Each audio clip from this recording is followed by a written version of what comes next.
कार्तिक मासरे मो पई हेतला पनीर पोटल आलू तरकारी। मु आज रोषेई करथिली पनीर पोटल आलू तरकारी। मो पई कार्तिक मासरे आमिष खाएनी। तांको पई चूना माछ कर देइथिली, चूना माछ फ्राए कर देइथिली।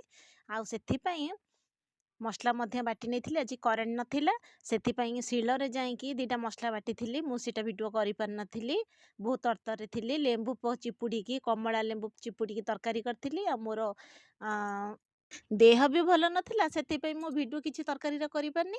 आउ आज तरकारी खाली देखै दउची। आ मो पुअर हेतिला बिरयानी, से किणिकी आनिथिला बिरयानी खाइथिला घरे। आउ आमर सब घरे मु रोषेई करथिली। 3 जनकर 3 प्रकार। मोर पनीर, तांकर चूना माछ चरचड़ी, कमला लेंबू चिपुड़ी की। आपणकर सेटा को कोन कहंते से लेंबू को टिके कमेंट रे कहिबे। आ मो पुअर चिकन बिरयानी पुओ मोर शांति रे खाइ देइथिला। करेन्ट नथिला, गरम रे अंधार देखा जाउची, देखंतु केमती खाउची। आउ देह खोली देइची।